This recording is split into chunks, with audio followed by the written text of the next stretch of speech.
Yo, Saf back once again. This is the Talk and Play Blerd cast. Welcome back. Appreciate you for being here once again. Um, Real quick before we start the episode, another new segment. I'm streamlining the podcast, making sure that it's making sense and being structured a little bit.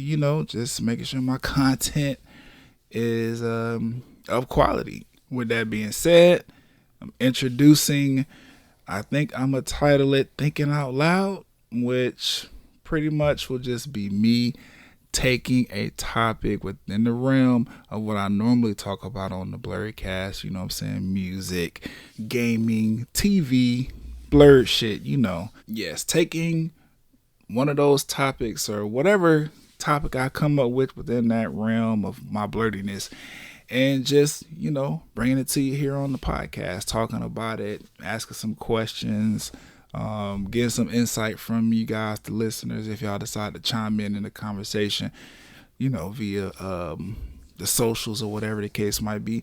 Just get my thoughts out about something that's happening in my field of awareness, pretty much. I've done this before a little bit, the baby situation earlier in the podcast or my podcast journey and a few other topics here and there, some comic book stuff, but I just want to make sure that I keep up with it because I'll be thinking about a lot of shit and I'll be having some dope conversations on the side of all of the stuff that I normally bring to the podcast. So I'll be wanting to make sure my opinions get out there, and this particular segment of the podcast is where I'm going to do it. Like I said, Thinking Out Loud. Anyway, this particular Thinking Out Loud, the first one, with the official name, title, and all that, is going to be my, little ode to Black History Month or Black Future Month. Shout out to, again, Kanye for giving us that new thing that we could take into the culture and just run it back every February, coinciding with Black History Month, Black Future Month. My little ode to it, I'm going to pretty much go over all of my favorite Black characters within the realm of like TV and anime and comic books and just the blerdy shit anyway, that I grew up on or impacted me in some way. Video game characters, like I said, cartoon characters, all that. So I'm gonna go ahead, play my intro music or whatever, and then we'll just jump straight into it because this is just gonna be a quick conversation in the realm of celebration of how Blackness has showed up in the nerd and geek space and in childhood space. I don't know. Let's start the music.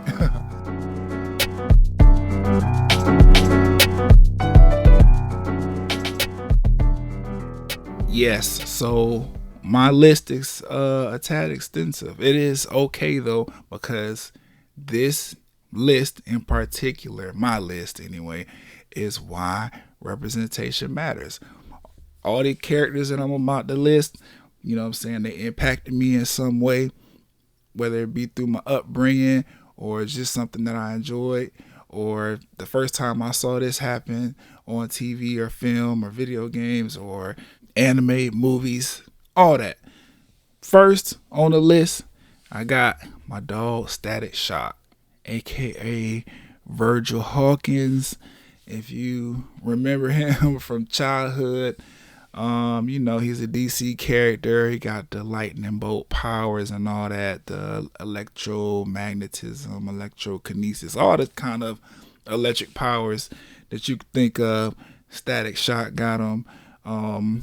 I used to watch Static Shock on television on Saturday mornings on Kids WB. If y'all remember Kids WB, then you know exactly what I'm talking about. They had the shows. Static Shock was one of them. I enjoyed this cartoon like extensively. It was the first time where I saw like a Black superhero coming like from the hood. Like Static did not have a, rich lifestyle, I guess. He ain't have no Smallville Clark Kent ass life. Like, motherfucking Static came from the hood of Dakota, or the Dakota verse, or whatever his, universe situation was called. And rose through the ranks to eventually start, doing little missions with the Justice League and shit. Like, Static just had a big impact on my life. He got the dreads. I got the dreads. I didn't get dreads because of Static, or locks. Some people like to call them. I didn't get locks because of Static. It's just something else that endeared me to him throughout my, childhood journey through the geek and nerd space and cartoons and all that shit. Next, we got the cast of Boondocks, the whole Boondocks cast, bro. I'm talking about Riley. I'm talking about Huey. I'm talking about Granddad, Thugnificent, Gangstalicious, all them niggas, bro. Like, every character, especially the black ones. Well, I'm talking about the black ones only. All the black characters from the Boondocks, because we did have a few white ones slip in. A pimp named Slickback, I can't forget my dog. A pimp named Slickback, voiced by Cat Williams. Like, the whole Boondocks cast, fire. Like, the Boondocks was already an incredible show. The fact that Regina King was voicing two characters, both Riley and Huey, doing them back to back when she was recording in the voiceover booth, like, fire show. Then just hilarious as fuck. Showed, black culture in a very, like, specific way, but it was satire a little bit. Like, fire show. I wish they was gonna bring it back. It was talks that they was gonna bring it back. They had already started planning to bring it back, but then of course, R.I.P. John Witherspoon. He passed away in that process, and I think at this point in time they just went ahead and scrapped the show because it was supposed to come back on HBO Max, but haven't really heard anything other than obviously some production being halted because John Witherspoon's untimely passing. All that to say, shout out to the Boondocks. Legendary black TV cartoon sitcom, whatever the fuck you want to call it. Good as fuck. Shout out to Aaron Magruder. Writing was phenomenal. The show idea was phenomenal. The episodes was funny as fuck. Like, so much culture was packed inside the Boondocks. It was really fire that they did that. So shout out to the Boondocks as a show, and then just the whole cast in general. All the black characters, all the black voice actors. All y'all. Everybody black dealing with the Boondocks. Shout out to y'all. Moving into Marvel territory a little bit. We got Storm. You know Storm. X-Men.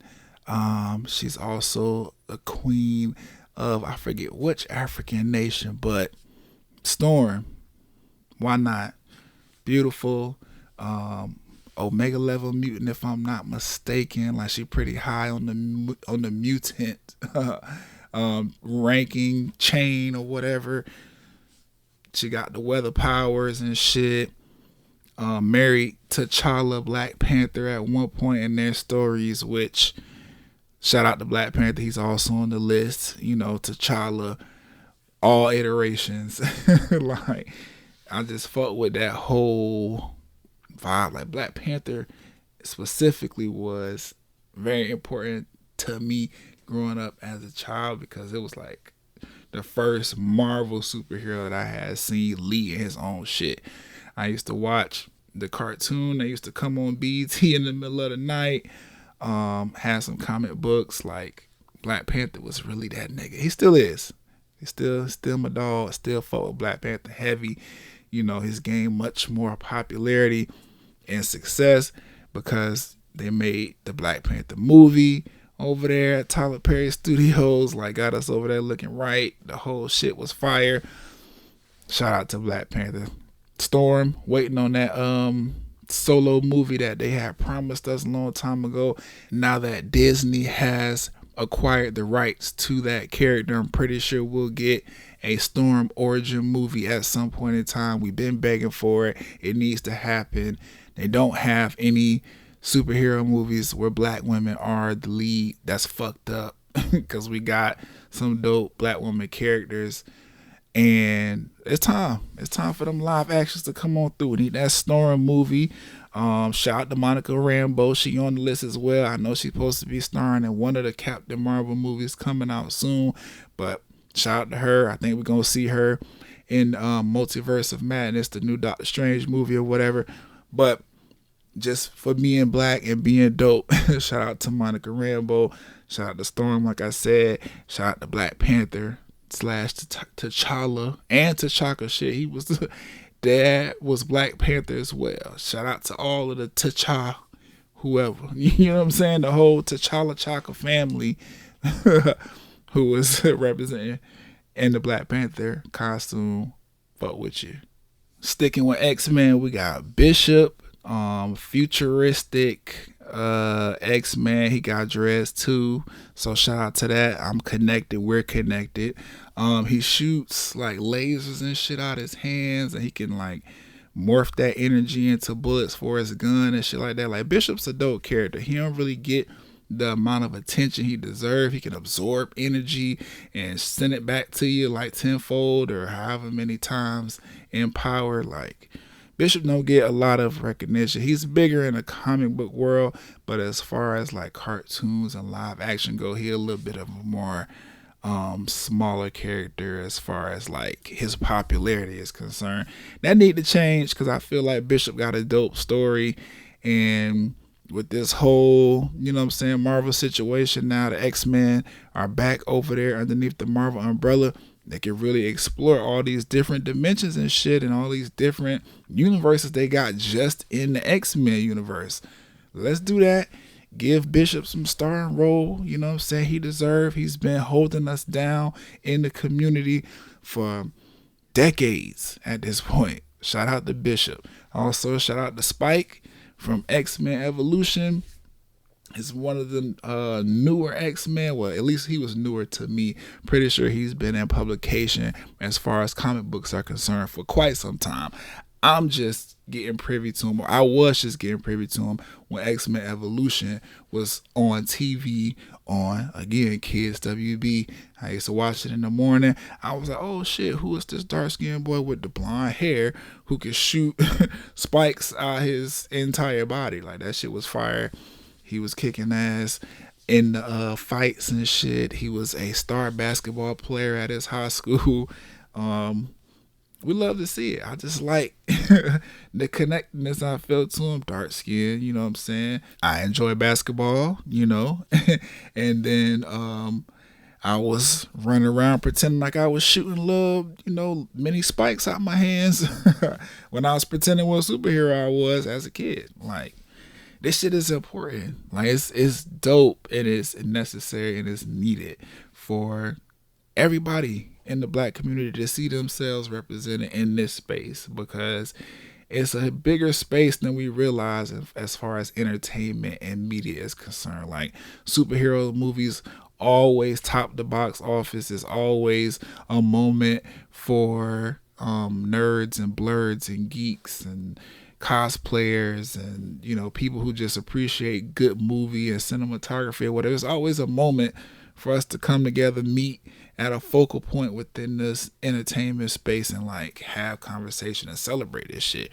So it's important for black people to see themselves represented in this space, especially for the future. Like, all of these characters that I'm listing, especially the older ones that have been around, like I said, through publication, via comic books for X amount of time, like, they're gonna inspire these newer comic books and characters and superheroes and black people to just create these things as time moves forward. Hence, Black Future Month.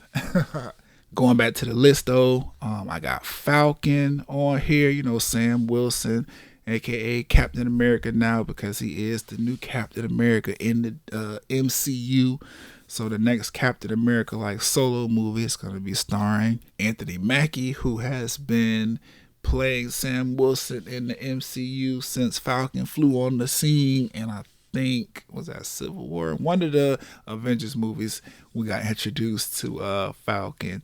And Anthony Mackie been doing a good job ever since.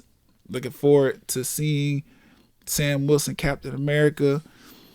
Like I said, representation. We got a black man that's about to be the superhero that represents the United States. Like, it's kind of important. We really shouldn't, given, our history, slavery, and all this other shit. We ain't gonna get too deep into it. Y'all know what happened 400 plus years, still oppressed to this day, So it's a little, iffy about a black man being Captain America, but still gotta celebrate because it's important. Moving along, Jon Stewart as the Green Lantern. Definitely have fond memories of Green Lantern, Jon Stewart, from, again, Kids WB, literally the only black superhero, or at least the more popular black superhero in the Justice League. It was dope seeing, him fly around with this whole, I'm a space police cop with this green ring that can materialize anything that I could think of, just because, space and magic and shit. Like, I don't know, it was dope. It was always cool seeing him be the voice of reason in the Justice League and, have cool powers. Like, shout out to Green Lantern, shout out to Jon Stewart. The only Green Lantern movie that we have at this point that was starring my dog, Ryan Reynolds, who is not a black man, which is fine because Green Lantern had a bunch of different wielders. If you know anything about the Lantern Corps and the whole Green Lantern shit, then you understand what I mean by that. That movie was trash though. Like, it was not even a little bit kind of good. It was not the best movie at all to represent Green Lantern. I'm hoping that in DC's attempt to remake Batman and Superman like 30 more times, that they realize, oh yes, we do have some other dope characters that are part of the Justice League. The Wonder Woman movies, they are, decent. The Aquaman movie was pretty good. But we need to get this Green Lantern right, and we could do it right because, hello, we need a black superhero. I know we got Black Adam coming up. That's going to be played by The Rock. Shout out to him. Shout out to the Black Adam. I'm just not really getting familiar with that character because The Rock is playing him, so that's why I ain't really mentioned him on the list. But that's dope. We need that Green Lantern though, because everybody know we got a black Green Lantern. Everybody know Jon Stewart. So let's make it happen because it was important to see for me as a kid. And I want to see it now as an adult. It's going to be important to some more black kids, like, especially with what's going on with Black Panther and T'Challa as far as MCU is concerned. Y'all know Chadwick Boseman passed away, R.I.P. Damn, we lose a lot of black in this space, man. I don't like it. But Chadwick passed away, R.I.P. to my guy, but they trying to figure out how to like proceed properly. I believe Shuri's gonna pick up the mantle, at least for this next movie, but who knows? I think eventually they will recast T'Challa just because Chadwick passed away so early in T'Challa's like story and his integration into the MCU. I think they will end up recasting, but we'll know and we'll see.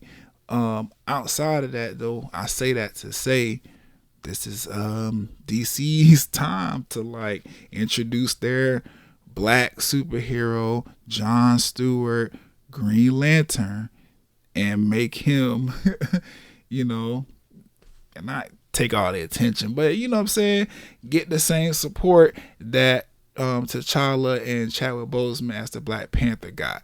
Like, this y'all time while we still trying to process the grief of losing this man and not knowing what is the future of the T'Challa MCU Black Panther holds. Like, come on, bring Jon Stewart, get us excited again to see ourselves represented in these comic books and these superhero shits that we've been watching for years. Another one that we've been watching for years that is reported to be getting his own solo project on Disney Plus. We got War Machine / James Rhodes, that is Iron Man's like, sidekick. I hate saying sidekick. What's a better word? His partner in fighting whatever crime Iron Man and War Machine was fighting. Yeah, but James wrote Black Iron Man pretty much. His official name is War Machine. He's supposed to be getting this TV show on Disney Plus called Armor Wars, I think. Shout out to Don Cheadle. I know Terrence Howard played War Machine briefly in, I think, the first Iron Man movie, but that don't really count. I like Don Cheadle better in the role. Shout out to Don Cheadle. And still, shout out to motherfucking Terrence Howard for doing what he did. That was dope. You know what I'm saying? Taking up the mantle as War Machine, a black character in the MCU. I just like Don Cheadle's performance better. And he fits the character better to me. But shout out to War Machine. As always, dope watching him on Fox. I used to watch him on Fox Kids and this Avengers show that was pretty much the phase of the Avengers that we about to go into now, where it's like no Tony Stark, no Captain America, Steve Rogers, Captain America, and Black Widow is gone and shit like that. And we get a brand new Avengers led by Ant-Man and the Wasp, and War Machine is on the team. He be flying around swinging this big ass hammer with this long ass handle and shit. He got all the guns coming out of his suit and all that kind of shit. Like, War Machine is dope. I think I like him more than Iron Man, but it's just, they don't give War Machine the proper credit and flowers he deserves, which is why I'm here talking about him now. Can't wait to see Armor Wars on Disney Plus. Outside of that, Miles Morales, y'all know what time it is with him. Black Spider-Man, with Black/Puerto Rican Spider-Man. Can't neglect his Afro-Latino heritage because, again, like I said, representation, that shit matters. We already know what time it is with Miles. He's my favorite Spider-Man, definitely, not just because he's black, but because I like his powers and skill set versus, Peter Parker's Spider-Man's. Like, Miles, he can actually turn invisible. He can release these, not like super powerful static shock lightning bolts out of his hand, but, some degree of electricity comes out of his hands that kind of like paralyzes his enemies or whatever if he activates it at the right time. Like, he just has other things about him because his spider, the spider that bit him or whatever, it was altered differently than the one that bit Peter. So Miles got a different skill set of powers, including, the super strength and the spider sense and the fucking web swinging and shit like that. But Miles has just been that Spider-Man that we need. Like, when everybody going crazy over Peter Parker, we got our Black Spider-Man, and he's just as dope. He's just as intelligent. He's just as raw as far as his Spider-Man abilities are concerned. His video game is fire.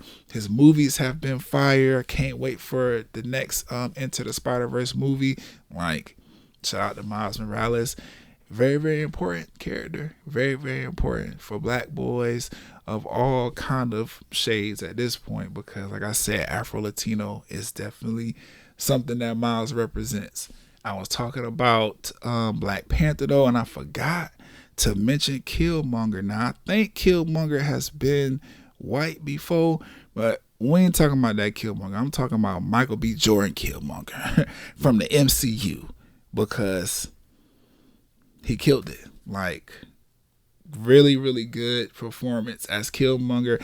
I really like how they endeared motherfucking Killmonger to the African American experience. Like, yes, we know technically he's supposed to be a villain, but they had us in that movie theater listening to everything he had to say and why he was doing what he was doing and understanding exactly where he was coming from. He wanted to be back with his people that he felt, left behind by and disconnected from since, the events of his childhood took place. Like, African Americans, we really a bunch of lost people walking around this country trying to, create our own so that we have something to call home since we can't go back to Africa.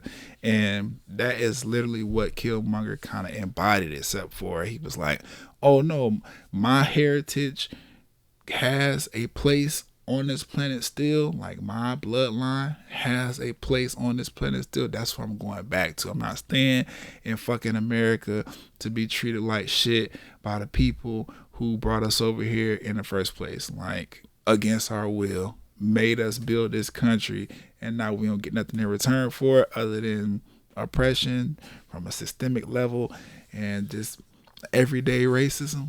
Like, I was on Killmonger's side. let's fly the coop, head back to Wakanda, live good. You know what I'm saying? Be a part of the royalty that I am, because my daddy was the brother of the king of Wakanda. So I'm royalty. I was with it. I did the same thing. Shit, fuck this. I'm out. I'm going back to Wakanda. I'm going back to Wakanda. Like, I'm out. I would have did the same thing. Moving over a little bit to like the video game side, CJ from Grand Theft Auto San Andreas, the last Grand Theft Auto that I played on purpose. It was just big because up until then, we had not had a black lead character as whoever the fuck the lead character was supposed to be in Grand Theft Auto. This is the first time that we got to run around as a black character in Grand Theft Auto, doing all the wild shit that the usual white character that would lead the game normally would just run around and do. We get to do it now, but in black skin. And then this Grand Theft Auto was fire because it introduced all this different like customization shit that you could do for your character, tattoos, going to the gym, building up your muscle and shit, getting your hair done or cut at the barbershop. Like, they had so much extra shit that you could do in this game just because this was a black character. And I was like, man, this shit is fire. The whole gang war situation was fire. It was in LA, so the radio stations, all the black stations had the best music. Like, CJ and fucking Grand Theft Auto San Andreas definitely had to be on this list. They deserve flowers for everything that they did with that game, and I just really appreciate CJ and everything that we went through in the city of San Andreas while tatted up, fighting different gangs for turf, going to the gym, making sure we stay healthy and muscled up, riding around in the baddest cars.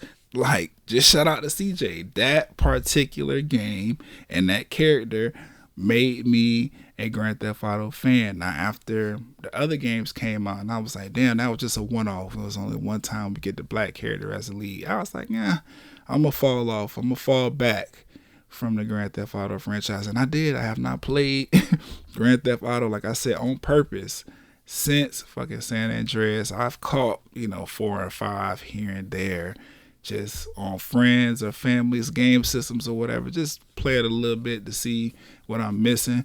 Wasn't missing nothing. Shout out to CJ.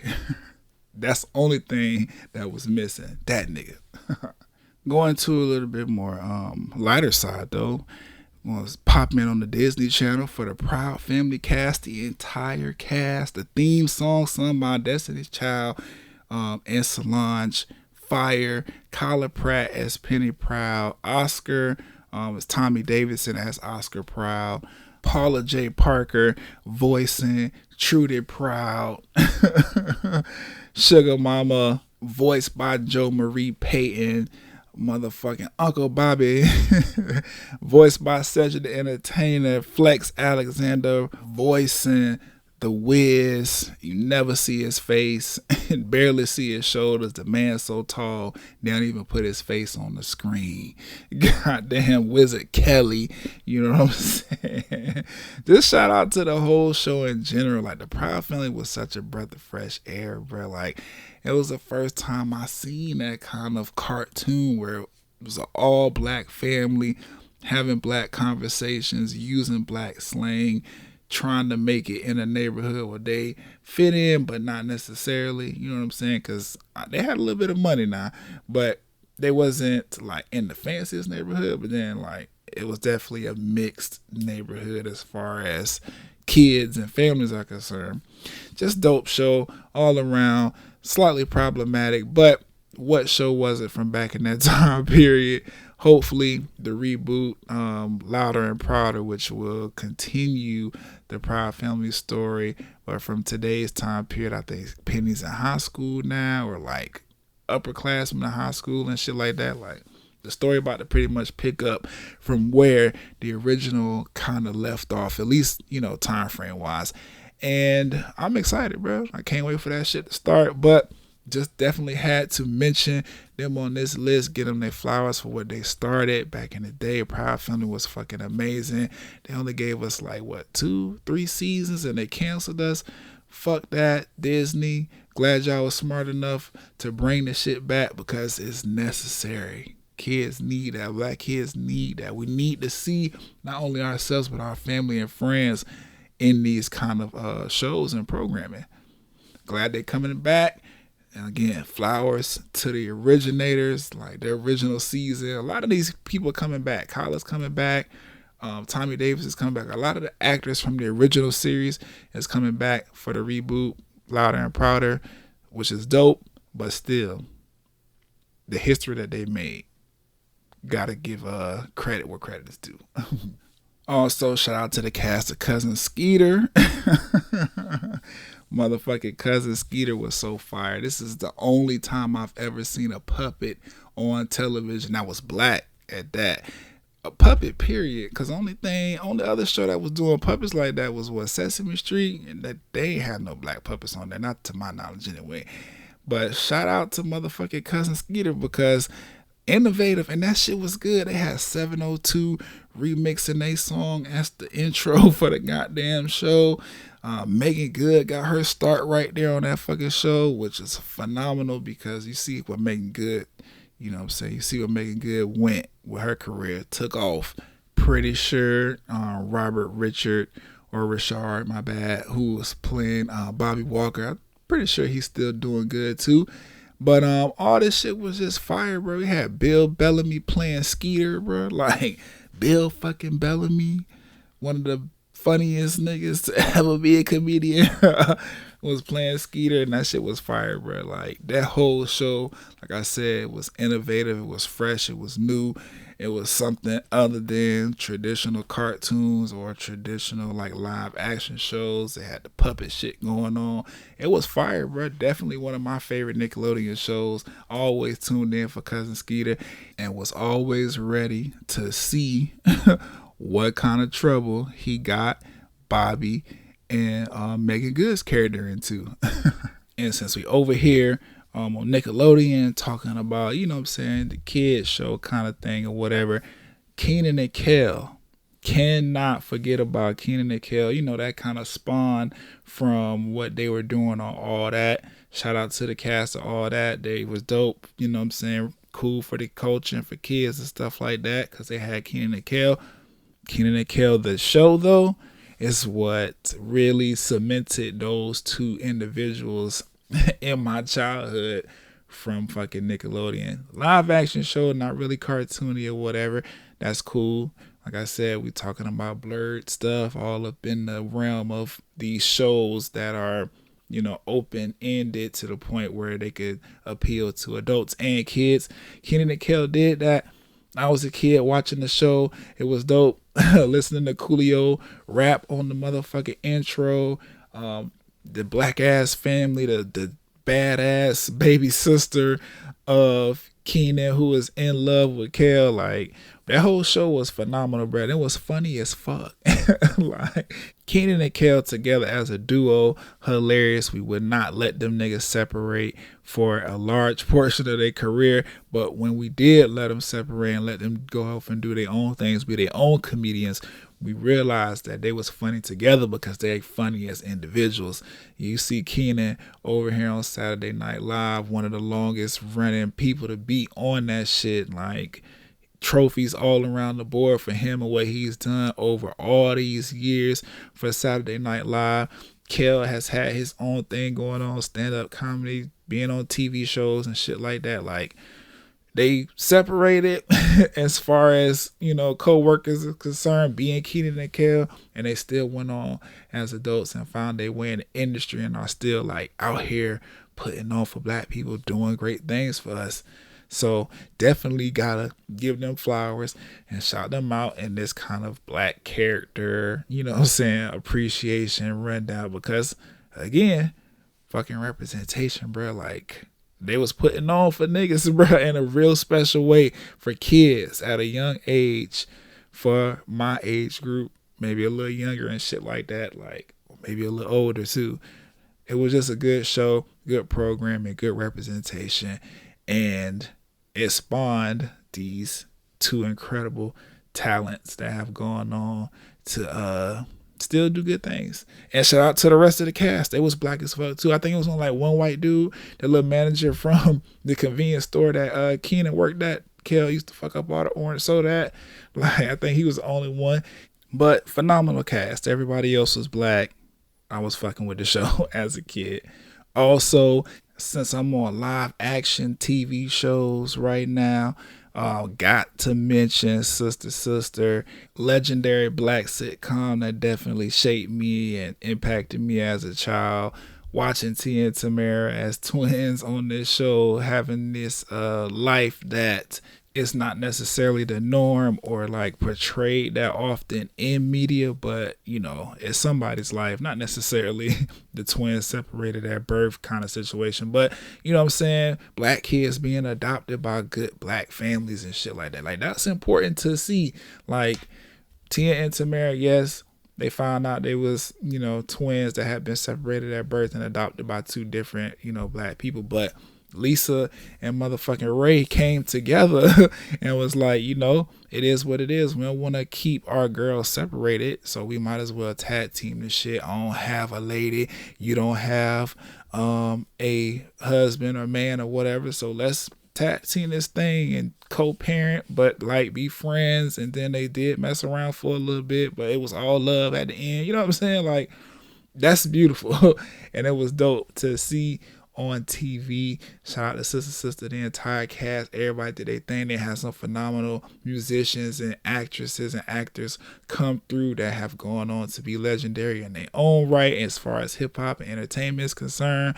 Like, shout out to motherfucking Sister Sister and Tia and Tamara, bro. Like, they was holding us down over there on Fox with this black ass show. We also got to show love to The Fresh Prince of Bel-Air, another show that was very, very impactful to me as a child, just because Will Smith, for one, like one of my favorite entertainers.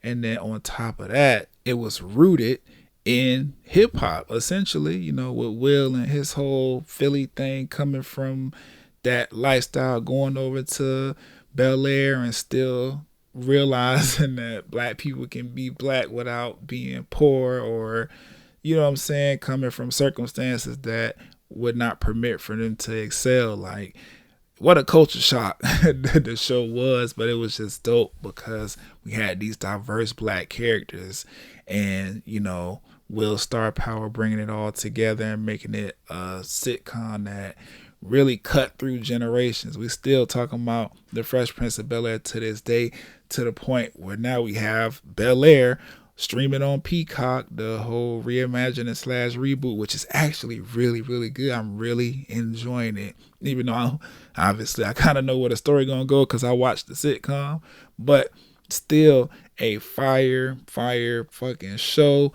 and I'm definitely going to be covering it on the next installment of the watch list, so look out for that whenever it drop, because we talking about Bel-Air. That shit is fire. Shout out to Will for making that happen, getting that young man who made that trailer off of YouTube and social media, whatever, and getting him in front of some execs, putting the Westbrook brand behind it, the production team, and really coming up with a phenomenal like reboot. Like, I'm really fucking with Bel-Air. But still, shout out to the original. First things first, rest in peace, Uncle Phil. Glad the Aunt Vils finally got to meet. Glad Will finally cleared things up with the dark skin Aunt Vil. I don't really want to call it that, but y'all know what I'm saying, because black and representation matters, and we on the same page about this. So I don't really even got to go into the specifics. Y'all know what I'm talking about. Light skin Auntie Vil with dark skin Auntie Vil, they finally met. You know what I'm saying? Will cleared things up with dark skin Auntie Viv. I think her and Carlton might be still a little estranged, but she open to making shit work and rectifying whatever issues they had. So shout out to that, because phenomenal. I'm glad to see Bel-Air back in this brand new fashion, and I'm glad that the original Fresh Prince of Bel-Air has such an impact on me that it was like something that carried even after the show ended. Like, I was rewatching episodes and just experiencing Will and everything he was going through with Carlton and Hillary and Ashley, Uncle Phil and Aunt Viv and shit like that, just in new ways as I grew up, as I continued to grow and mature, just revisiting the show and understanding different things about it. Fire show is necessary. We needed it. Representation, telling you, it matters. Also, can't forget the Parenthood. The Parenthood used to come on the WB when I was a kid. I used to catch it every morning while I was getting ready for school, right before I was getting ready to leave. I got up early enough. It was on TV. Fire show. Suzanne Douglas, Robert Townsend, fucking Reagan Gomez, Kenny Black, Faison Love was a part of the show.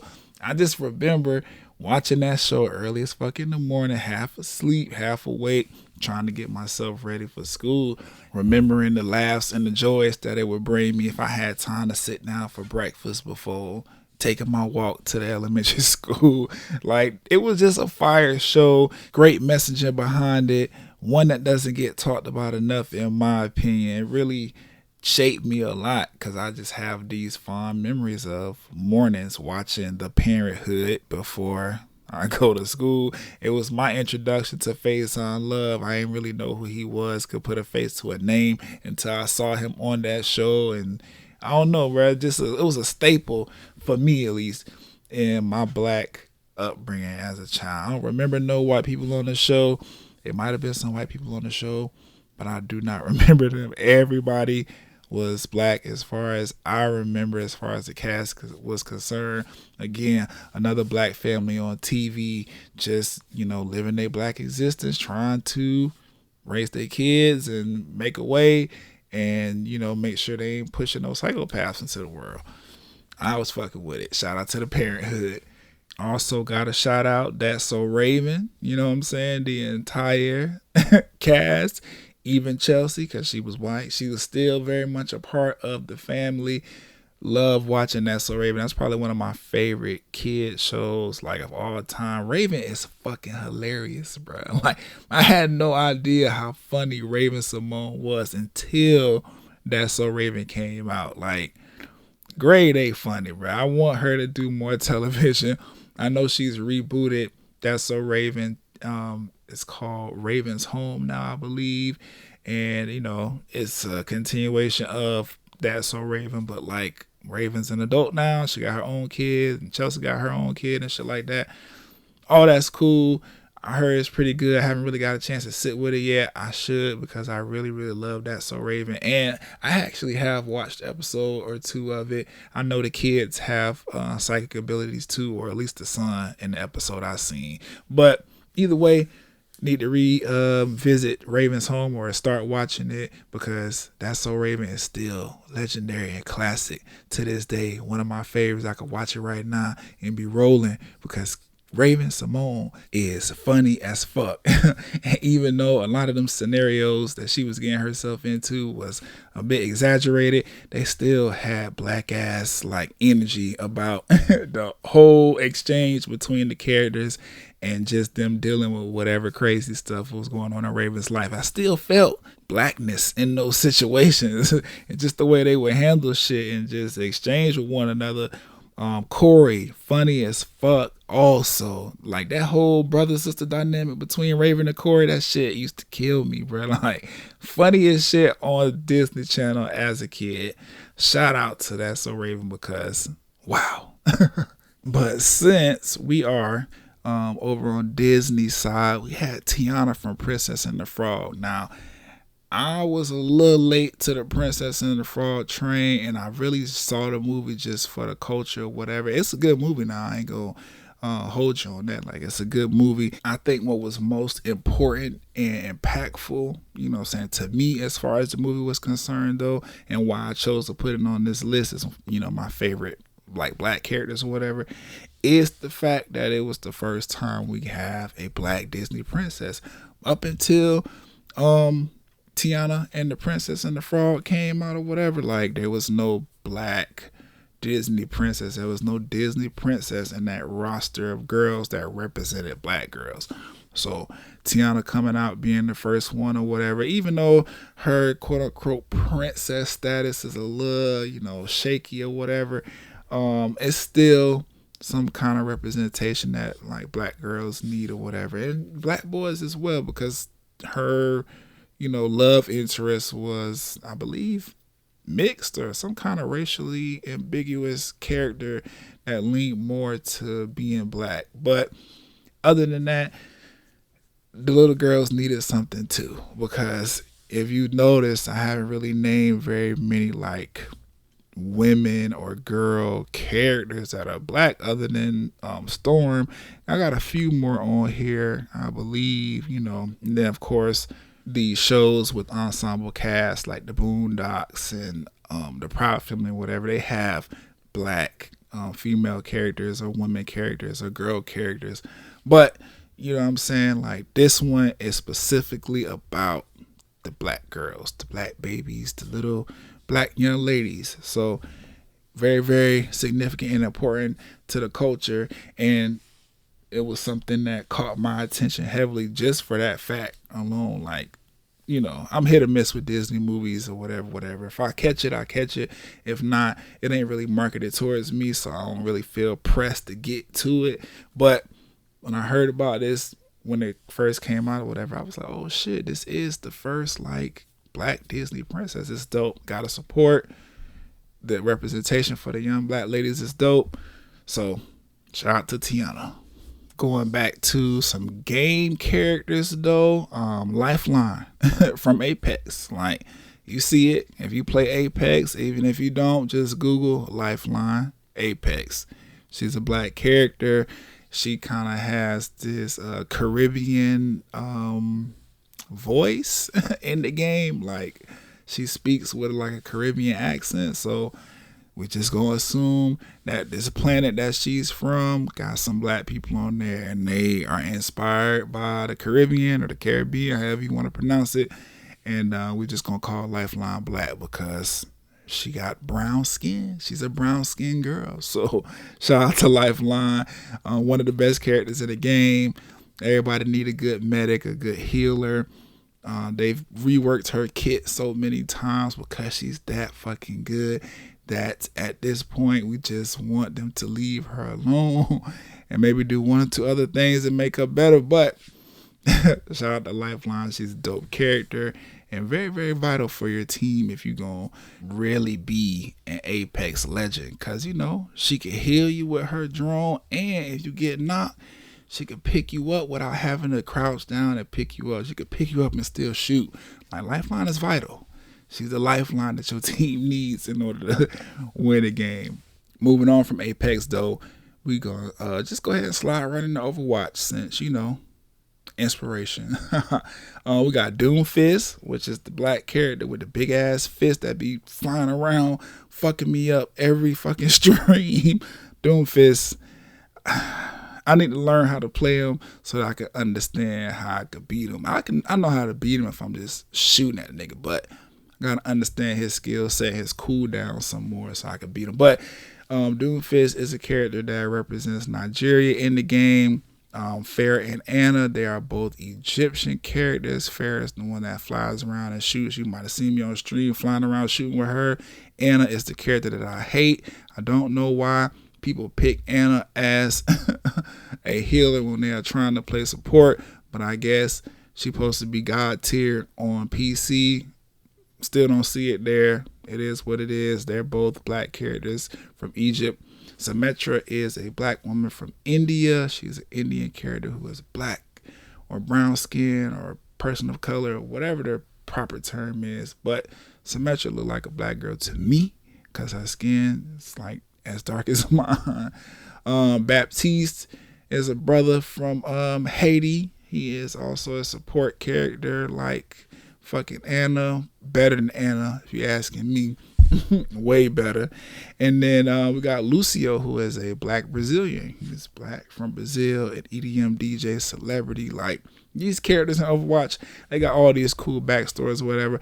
But shout out to the black ones that I just named because, again, representation. It's one of the things that endeared me to Overwatch when I first started playing it. The fact that I had some black characters to choose from or whatever. I was like, okay, dope. So, during Black History Month, Black Future Month, I can use these characters on stream and just represent, even though I haven't done that. But you know what I'm saying? Like, it was dope seeing these black characters, and then they added Doomfist in, they added Baptiste in. I was like, okay, shit, like they really fucking with us over here on the Overwatch development team. They're very inclusive. Proud to be a huge fan of this game. Waiting for Overwatch 2 whenever y'all ready to drop it. Moving along. Back to TV. We got Vince from Recess. Y'all remember Recess, right? Vince, the black kid with the short afro. He always had on what we assume were Chuck Taylors. And he was the cool nigga on the Recess team. Like, that was important. I don't think we had any other black characters on Recess. Maybe on the girl side, it was a girl that was black. I believe it was like one or two girls that was black on Recess. But Vince always stuck out to me, obviously, because the representation. I needed to see Vince on that screen because I, too, used to participate in Recess as a child. So it's like, damn, bro, like, when I go outside, I see a bunch of kids, of different races. Majority of them, though, are black because I went to black schools. So I'm like, damn, watching Recess. Well, I don't see no black characters. Out walks Vince. I'm like, okay, shout out to Vince. That's my dog. Just representation. Sticking with Disney, though, because, Recess was a Disney show. We got the famous Jet Jackson. Y'all remember Jet Jackson? He was played by Lee Thompson Young. Remember, he died. Something happened. Like, I forgot what he had. I don't know if it was a medical condition or I believe so. Something happened with Lee Thompson. He passed away. RIP to that brother. But I'm always remember the famous Jet Jackson. The show was like far-fetched, but like dope at the same time. It was like a famous actor playing a secret agent spy on his TV show, but then like on his off time he actually was like a secret agent spy. I don't know, it was dope. I like seeing the whole Spider-Man-esque, Peter Parker balancing, secret identity in real life or whatever. It was dope. Very much used to jump around my room acting like I knew how to whoop everybody's ass with some CIA fighting skills that I never learned because of Jet Jackson. Like, that was one of those shows that like I didn't expect to like, but then I got into it and I really liked it. And the reason I didn't expect to like it was because it wasn't a cartoon. It was like all live action. These was real people running around on the Disney Channel doing they Black Kim. Jet Jackson was the Black Kim Possible.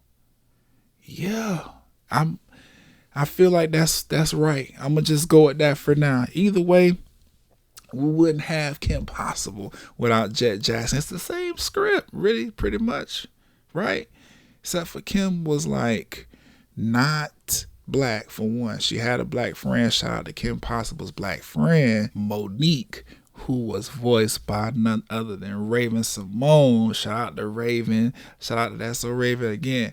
Seeing black families on TV, that shit was important. And unlike the Proud Family, this is live action shit. We seeing these people in real life. Shout out to the Proud Family and shout out to motherfucking That's So Raven for everything Raven did on that show. Hill Area is one of the funniest shows to ever grace the Disney Channel. One of the best black families to ever grace television. I said what I said.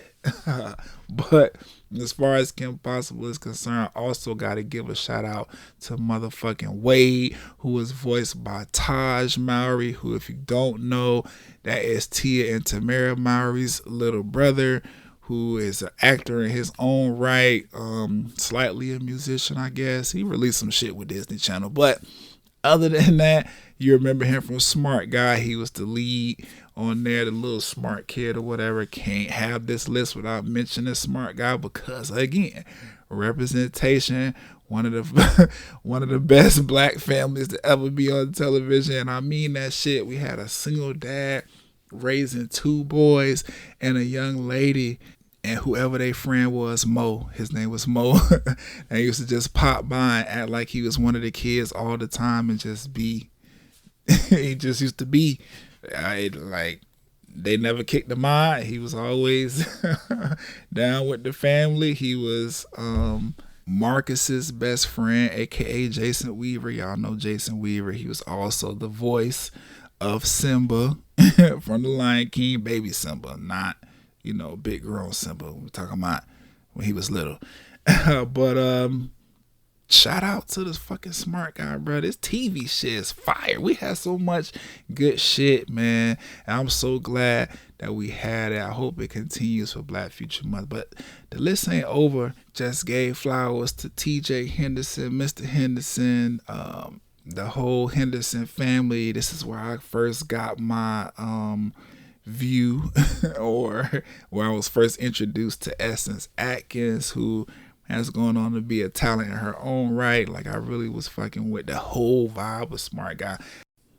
Single dad raising some kids, with one of them, the youngest, being a literal genius who is way more book smart than he is street smart, which is why his older brother and Mo used to always get him into shit, and why Yvette had to be the voice of reason all the time and tell TJ, you smarter than these niggas, stop falling for their dumb shit, and also tell them stop fucking getting your little brother into dumb shit. He ain't really developed on the common sense side yet, so just chill. It was a good show, bruh, and a family dynamic and a black story that we had not normally seen in the entertainment space.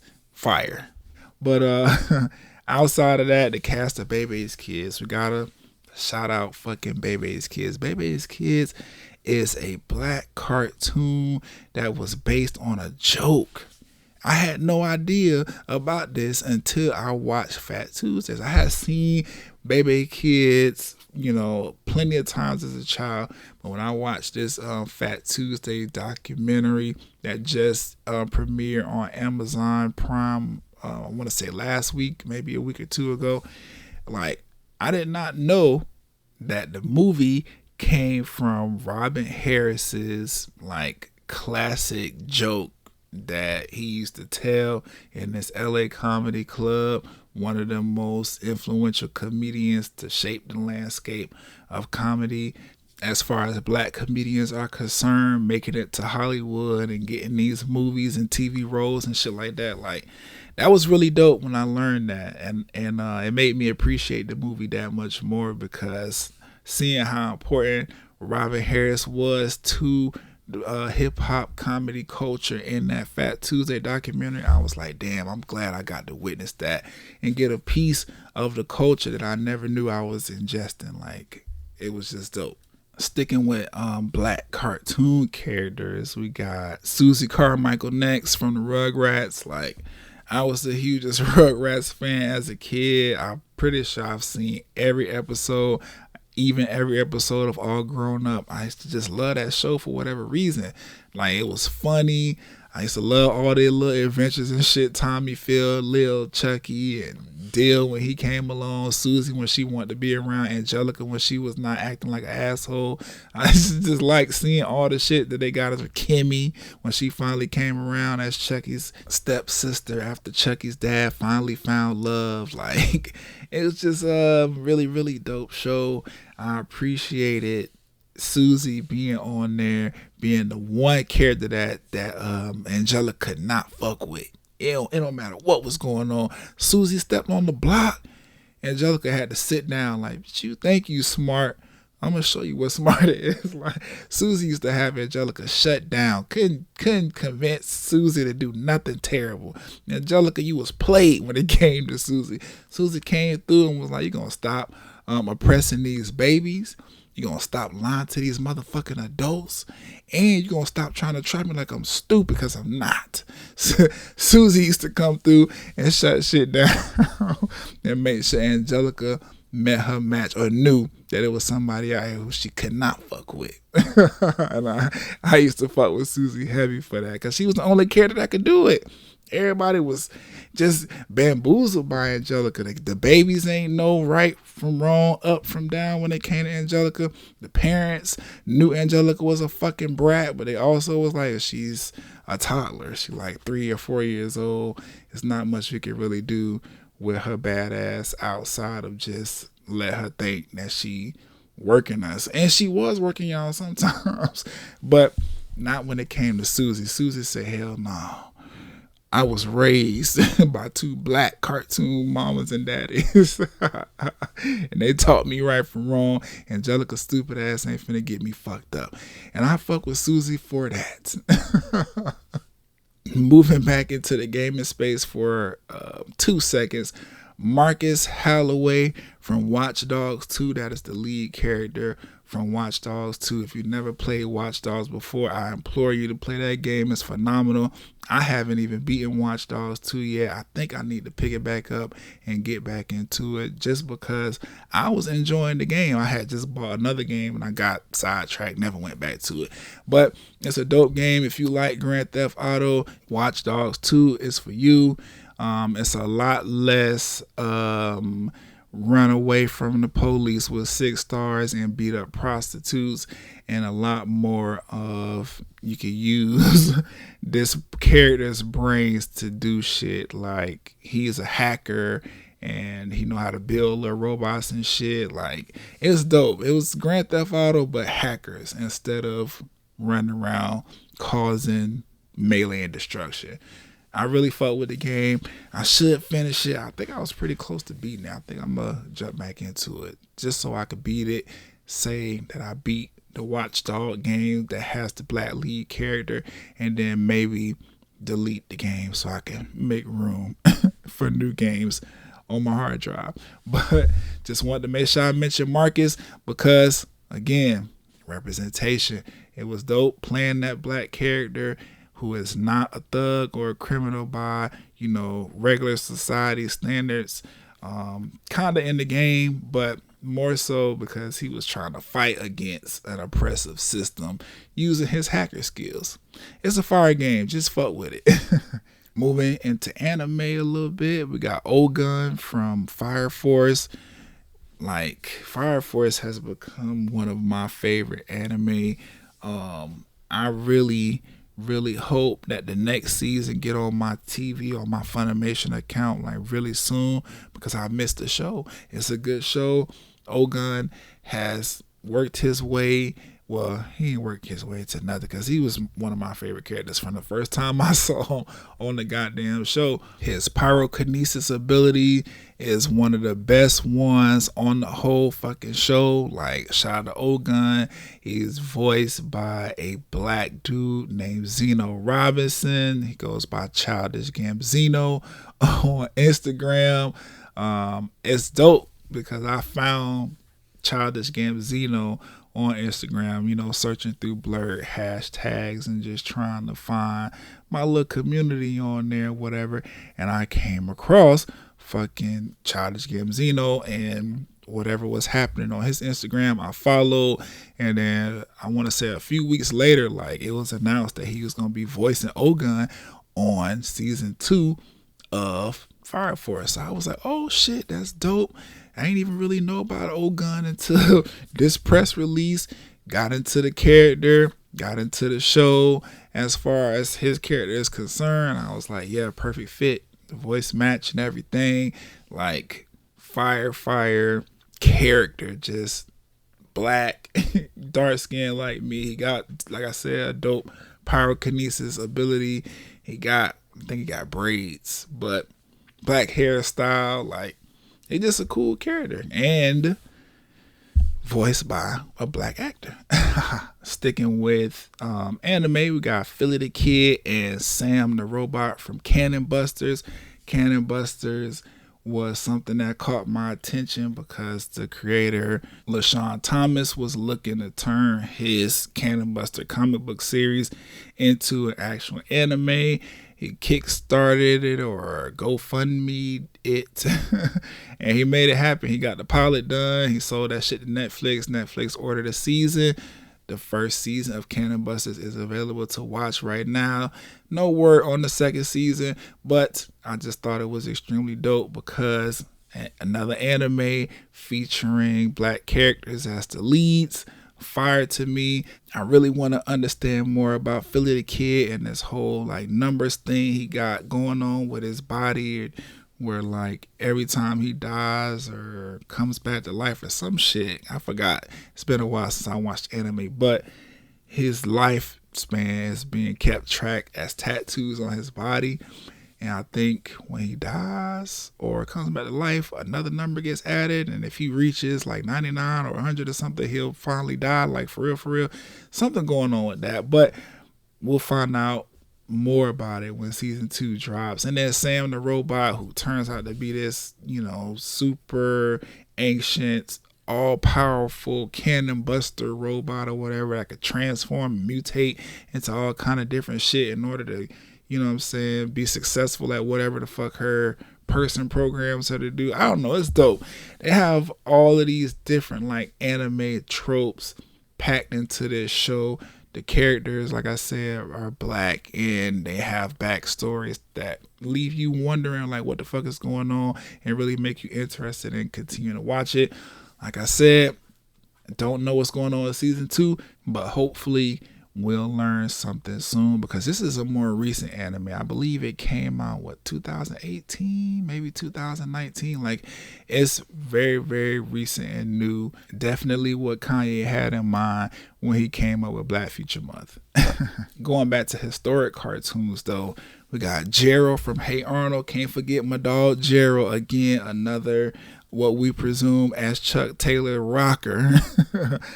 He always had that red jersey on. I think it said 33 on it or something.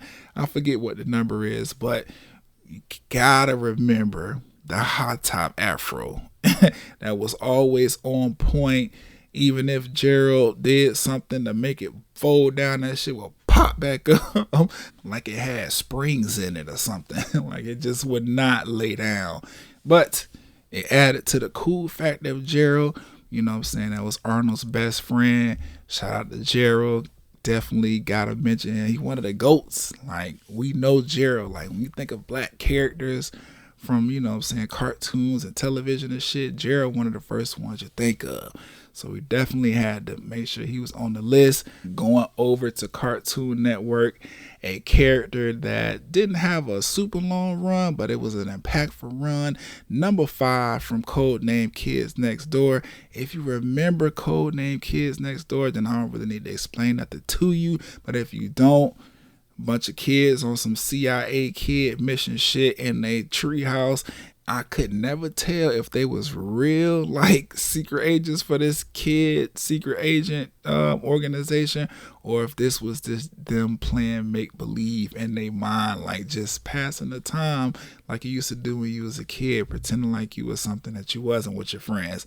I don't know. Either way, fire show. I used to love Codename Kids Next Door. Number 5 was the black girl with the big ass shirt. We didn't know if she had on shorts or not until something happened crazy. And she had the ponytail and the Kango hat that used to cover her eyes all the time. Like, number 5. Legend. Another legend known for whooping ass. Zach Taylor. The Black Mighty Morphin Power Ranger. Very, very interesting decision to make the black man the Black Ranger. But we took what we got. You know what I'm saying? We wasn't trying to ruffle no feathers. We didn't know shit about the Power Rangers until Mighty Morphin stepped on the scene. Shout out to them. We find out, it comes from this long running Japanese kind of show of the same nature. Just, with American rebranding as the Mighty Morphin Power Rangers. Zach Taylor was You know what I'm saying? Literally that nigga for all intents and purposes of talking about the Mighty Morphin Power Rangers. But he definitely left an impression on the blerd community and geek culture and shit like that. Can't have a Ranger without mentioning Zach Taylor, the Black Ranger. Also on the list, we got the PJs cast. Now, if you don't remember the PJs, then you missed out on some phenomenal television. This was another brainchild of Eddie Murphy. Loretta Devine was on here. We had Jennifer Lewis voice a character at some point. Snoop Dogg voiced a character at some point on the show. Like, this shit was it was ghetto as fuck. But it was funny. Like, I don't know, something about it gave me like moving on up kind of vibes. What's the name of the show? Good Times. But it was, animated in its claymation style, and it was Eddie Murphy's take on it, and that shit was funny. Gave us 3 seasons over, started out on Fox and then moved over to the WB. Cannot forget about the PJs. If you have not seen the PJs, figure out where it's streamed at. Go watch it. This shit is funny.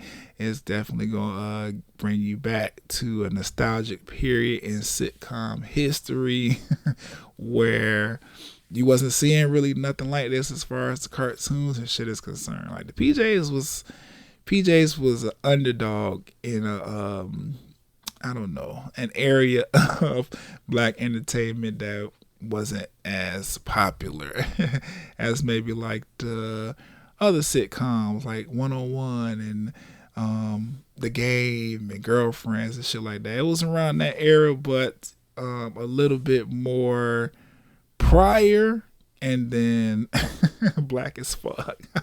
Had to get a PJ Stay Flowers though. That shit definitely gave me plenty of laughs as a kid. Still got memories of it. Another current anime like Cannon Busters that I'm proud of and was fucking with is Neo Yokio. The lead character, Cass Can, who was voiced by Jada Smith, was a black character. He was a black kid with pink hair, and that shit was fire. He had pink dreads, as a matter of fact. The whole show was pretty dope. It's Jaden Smith's Netflix original anime. I'm pretty sure, other than voicing it, he had a role in like writing the anime and shit like that, and executive producing it. Cool anime, definitely one that is more focused on representation for me. Like, I enjoyed the story of it, and I like Jada Smith as an artist, and Will Smith's one of my favorite actors. So when I found out Jaden was doing his own anime for Netflix, I tuned in, watched every episode. The story was cool, ready to see what happens next. Still haven't gotten any information on a season 3 or a 2, I believe. I forgot where it cut, but wherever it ended, still don't have a confirmation on what's happening next. But it's still worth mentioning because this, like I said, is a newer anime, like coming out within the last 3 to 5 years, and by somebody in black culture that we all know and most of us love and support and care about and shit like that. So definitely just wanted to mention it because, like I said, this list of roses and flowers that I'm giving out on this particular Blerdcast episode is just as much about black history as it is black future. So shout out to Cass Can or Cass Khan, I forgot how to pronounce the last name, from Neo Yokio, Jada Smith. Shout out to everything you doing. I fuck with the anime. Bring us back at least one more season so I can see how the story ends. More traditional characters though. We got Cyborg from Teen Titans. That's the Cyborg I'm speaking about specifically from Teen Titans. I grew up watching Teen Titans on TV. That was my first introduction to them. I found comics and stuff later, but I was really a fan of the animated series. Obviously, Cyborg was the black character, half man, half robot.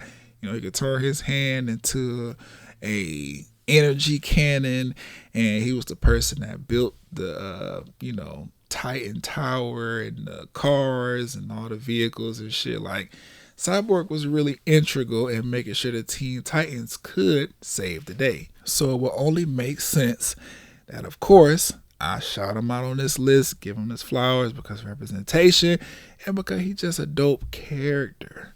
Shout out to DC for trying to keep him alive, I guess, in that fucking Justice League movie.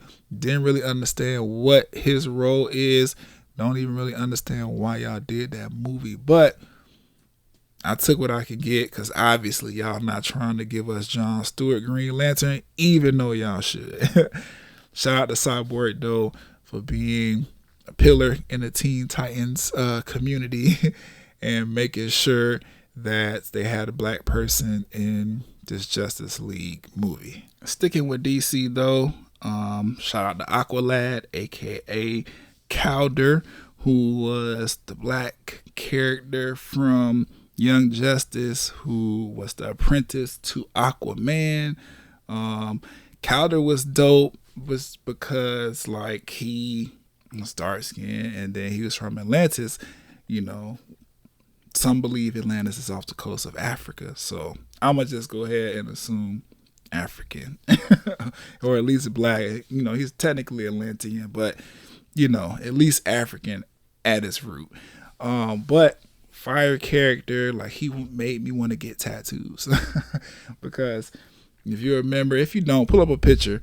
Aqualad / Calder, he had these like eels tattooed all the way from his shoulders down to his like hands or whatever, and when he would use his Atlantis like powers or whatever, they would light up, and I just thought that was dope because it was like really the only two tattoos he had, these tribal looking electric eels, and what he did is Atlantis electric powers or whatever, they would light up. I just thought that was cool. So shout out to him because, again, representation. He was also very skilled at hand-to-hand combat, carried these two like swords around that he used to whoop ass with. Aqualad was the one. He should have got his own series. I know he kind of led the Titans or the Young Justice at some point in time because Nightwing was too busy trying to be his own superhero, but that's neither here nor there. That's the story for another time, another episode of the Blerd Cast. Just shout out to him because black superhero, and he deserved to be on this list. Get his roses. Sticking with DC once again, Black Vulcan from motherfucking Super Friends. Now, Super Friends was an old show. I only caught this shit because, again, Blerd. I like cartoons. I like superheroes. I like all that shit. So when it used to come on Cartoon Network, I ain't care it was an old ass cartoon. It used to come on with He-Man and fucking Thundercats and shit like that. Like, I was tuned in. Super Friends was my introduction to the Justice League and that whole unity group that came about because Superman and Wonder Woman and Chitara and all these other superpower characters decide they want to team up and fight crime together.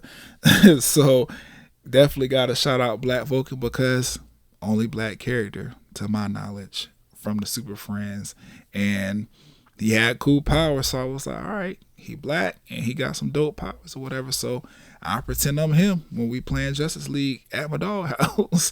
So that shit was fire. I just appreciated seeing, like I said, that character, especially knowing how old the Super Friends cartoon is. The shit started in 1973, and the last episode of the last season aired in 1985. That was years before I was even born, even conceived or thought about. You hear what I'm saying? So I just felt like it was dope that we had a black character that had spanned that much time on this kind of show based about, superheroes on this cartoon or whatever. And that DC kept them on screen or whatever and didn't do nothing funny style with them. Or did they? Was he the one that had the controversy?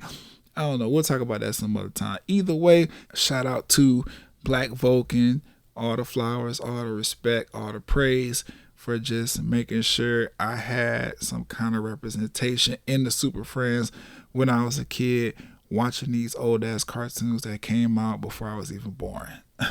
Last but not least on the list, though, closing it out with a show that was around when I was born, that came out in my childhood. Motherfucking Doug. Skeeter was Doug's black friend. And at first, you know what I'm saying, I was thinking about this shit. I was like, you know what? Skeeter is blue. I don't think I should be recognizing him as a black character just because he's blue. Like, I don't know why Nickelodeon chose to color my dog as fucking blue, but they did. It wasn't until I started watching the Proud Family and I realized the Gross Sisters were also black characters that they had decided to color blue, and that the reason they colored them blue was because they were supposed to be ashy. So making them blue instead of black or brown was supposed to be their way of saying these characters are ashy black people. And saying it out loud right now as I'm recording the episode, I feel attacked. Like, I feel a way that was the representation that we had for ashy black people. But then at the same time, it just made me go back to Doug and be like, damn, Skeeter was just ashy this whole time. I guess I could get with that because I really fuck with Skeeter as a character from Doug, and he always made sure to snap Doug out of whatever fantasy reality he was living in and make sure he remembered he was a kid. He still had kid shit to do and stop thinking about Patty all the fucking time. Either way, shout out to Skeeter from Doug. I'm recognizing you as black. I'm sorry you had to be an ashy black character like the Gross Sisters, but that wasn't up to me. You a nigga in my eyes, so a nigga you shall be. But that concludes my list of favorite black characters and characters who have had some kind of impact or been some kind of influence to me in my life. Shout out to everybody involved in any of those characters that I named. Me being able to do a podcast episode like this, kind of giving flowers to these characters for, you know, the impact that they've had on my life and all that, is, you know, why I kept saying throughout the episode that representation matters, because it does. Like, I chose to name, you know, these certain characters from these shows that kind of appeal to a mass audience, because, you know, there are other shows that we have, black shows like the Parkers and Moesha and stuff like that, that those characters definitely did, you know, impact me in a positive way, just being a black kid watching these black shows. But it's like, you know, those was geared more towards, you know, and a more mature audience, I guess, or a more older audience. Like, that was like teenager and up kind of television, at least from my perspective. I thought I seen the PG-13 logo fly across the screen a few times. But outside of that, these particular characters, they're a bit more in the realm of, you know, geek culture and, like, you know, cartoon culture and shit like that. So being that those characters and those type of shows exist within a genre where they can appeal to, you know, adults and kids, I was like, this shit is important to have shows like that that have a specific type of representation, especially just for me, since we're talking about Black History Month, being a black kid. Because if you think about it, you know, a lot of those shows that I named black characters from or whatever, those characters weren't like the main character. Like, a lot of those characters were, you know, sidekicks, or, you know what I'm saying, just not the focus of the show, just, you know, an extra character in the main character storyline. But if you're going to make shows like this where they're supposed to be based in the real world, then you kind of have to do your due diligence and represent what the real world would look like. They didn't have to do that, though. You know, we've seen plenty of shows where it's like, well, where's the black people in this show? This is not realistic.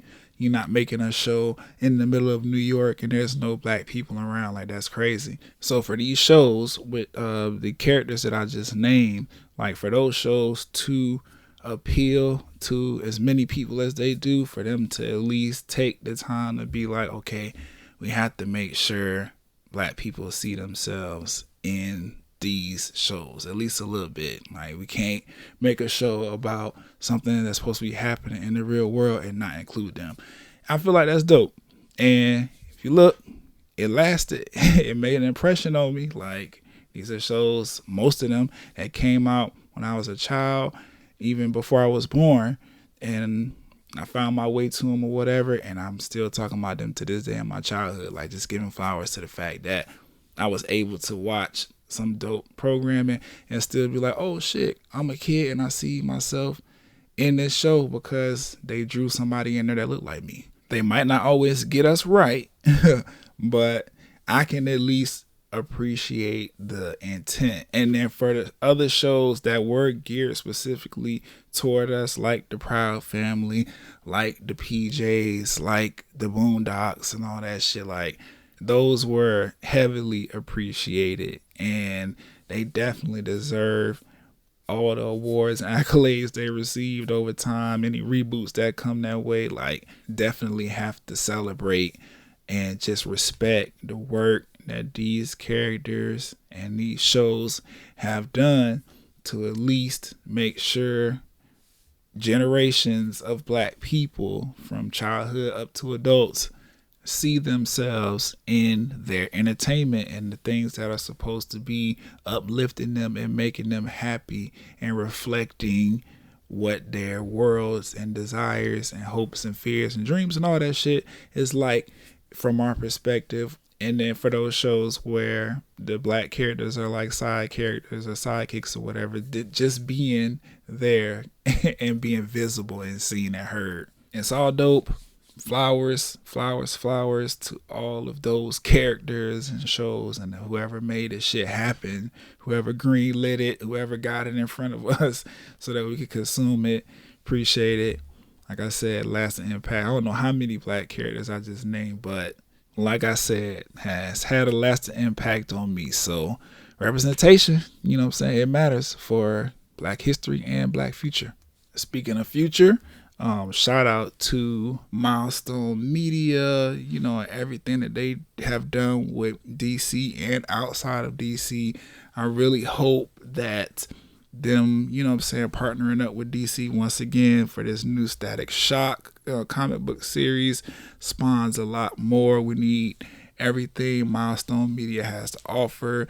Shout out to newcomer in the space, Black Sands Entertainment. I see everything that's going on with the Black Sands comic books and the app. I seen them be successful in their attempt to gain more money for Black Sands by going on Shark Tank. They got Kevin Hart to invest in the company. That's really dope. I love all the African and Black stories that they're telling in their comic books. Dope. Also, Concrete Comics, Concrete spelled with a K. Brand new, or not brand new, but fairly new to the comic book space as far as Black characters and stuff are concerned, like, or just in general, really. Just shout out to them because I've been seeing some of their artworks and their comic books for their Black superheroes that they're building over there, and the shit look good. Like, I wish I was more of a comic book reader so I could get into all of these different, comic books and publishers and stuff that are coming out now for today's time period or whatever. But unfortunately, I'm not. I just have to find these shits on some kind of audiobook platform and listen to them or get these apps. I think Black Sands has an app as well as Concrete. So I'm going to check them out. But just want to make sure I'm shouting them out because Black History Month, because Black Future Month, because representation matters. Also, since I mentioned Static Shock and everything that they're doing with Milestone, in this whole rebranding and rebooting of Static Shock, shout out to Nicholas Draper, Black artist who illustrates or who drew the new design for Static Shock. The shit looks amazing. I'm copying comic books just so I can have the art, or maybe I'll find a way to get like the covers blown up into shit I could put on my wall. I think I'd rather do that Because I mean, if I get a comic book, I'll read it, but I'm not really a comic book reader. So I just want to have the art because I really like this reimagining of Static Shock. The shit looks phenomenal. Shout out to LaShawn Thompson for Cannon Busters. Can't wait for that season 2. Please make sure it happens. Glow Up Games and Decoy Games, 2 black owned, gaming developer studios and shit like that, working on some dope content in the gaming space. And the art, Shitagio? I don't really know how to pronounce the last name, but the art is Japan's first major anime studio owned by black animators. It was started by 2 black background artists, Arthel and Darnell Isom. I don't really know how to pronounce the last name. Sorry about that. But those 2 brothers and an American animator by the name of Henry Thurlow, they've been involved in a lot of different shit coming out of anime and animation, just period. Most notably, they worked on the Weekend Soul Child music video. If you haven't seen that video, it's completely animated. The art did the animation for that. They've done some drawing on some Attack on Titans episodes, Fire Force, One Piece, Castlevania on Netflix, just to name a little bit of their resume. Just dope that the first major anime studio owned by some black animators has been prospering ever since their announcement. Like, it's really, really dope.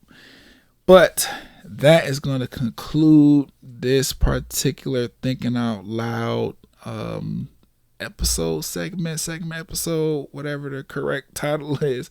If I missed any black characters in the blerd, geek nerd space or whatever that you feel like I should have mentioned, definitely hit me in the comments or DMs or wherever you can find me at on social media at BRIAN SAPPH. That's Brian Saff. Black History Month, Black Future Month is coming to a close in a few days, but that is not me. We have to stop celebrating our past as well as where our future is going.